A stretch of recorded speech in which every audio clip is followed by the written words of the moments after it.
বন্ধুরা, ইমার্জেন্সি যারা বিয়ে শাদী করবেন, ইমার্জেন্সি যারা ঘর জামাই থাকবেন, এই আফুর অর্থ সম্পদ মোটামুটি চলে থাকার মতো। জানি না এই আফু কার কপালে আছে।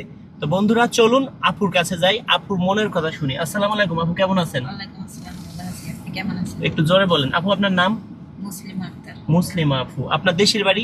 বাগেরহাট জেলা, মোল্লাহাট থানা। আচ্ছা, বাগেরহাট জেলা, মোল্লাহাট থানা। আচ্ছা আপু, আপনার বয়স? বয়স 28 বছর। 28, 29, 30।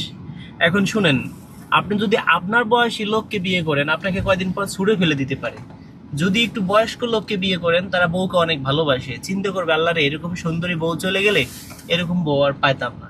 এখন আপনি বিয়ে করলেন আপনার বয়সী, সে আপনাকে ছেড়ে আর একটা বিয়ে করলো, হইতেই পারে।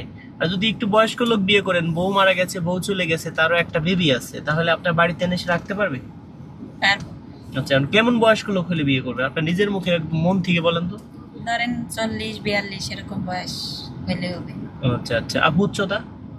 উচ্চতা যেরকম হয় হোক। না, আপনি উচ্চতা কি? 5 ফুটের একটু বেশি। আচ্ছা, শিক্ষার যোগ্যতা? শিক্ষা 8-9 পর্যন্ত পড়ছি। 8-9 পর্যন্ত পড়ছেন? জি। এখন যাক, আপনাকে নিয়ে ধরেন বিয়ে, ধরেন জন্ম মৃত্যু বিয়ে আল্লাহর হাত। এখন আমি 10 জনকে বিয়ে দিলাম, 10 জনের মধ্যে 2 জন খারাপ জায়গা পড়ছে।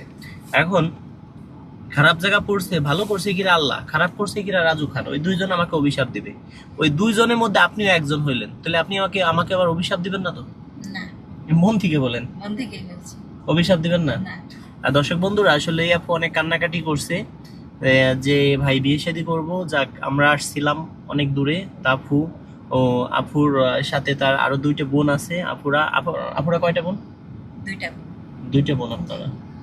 আর যে ওই আপু কি আপনার? চাচাতো বোন। না, আপনার চাচার মেয়ে। মেয়ে। আচ্ছা, হ্যাঁ। ঠিক আছে, ওইটা হলো চাচাতো বোন। চাচাতো বোন। আপনার ওই যে সাথে, সে হলো আপনার আপন বোন। আপন। মানে আপনারা তাহলে 2 বোন। 2 বোন। কয় ভাই বোন? 5 ভাই বোন। 2 বোন, কয় ভাই? 3 ভাই। ও আচ্ছা আচ্ছা।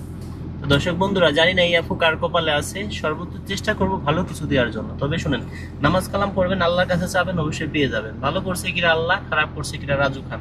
আমার দোষ তো আর কোনোদিন দিবেন না। না, দেব না। ধন্যবাদ। দেখি আপনার জন্য শর্ট টাইমে ভালো কিছু দেওয়ার জন্য চেষ্টা করব।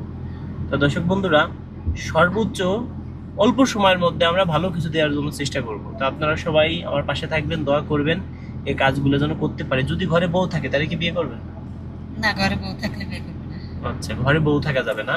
না। যদি 2-3টে বেবি থাকে, বউ মারা গেছে, বেবি থাকবে, সমস্যা নেই, কিন্তু বউ থাকা যাবে না। ও আচ্ছা, বউ থাকা যাবে না, বেবি থাকলে সমস্যা নেই। সমস্যা নেই। আচ্ছা ঠিক আছে। তো আমি আপনার বিষয়ে 10-5 জায়গা 5 জন 10 জনের সাথে কথা বলবো। যে রাজি হয় তার নাম্বার আমি আপনাকে দিব। আপনাকে আগে 10 জন 20 জন ভাইয়ের ছবি দেখাবো, যাকে চয়েস করেন তার নাম ঠিকানা সবকিছু বলবো। তারপরে তার নাম্বার আপনাকে দিব, আপনার নাম্বার তাকে দিব। ঠিক আছে?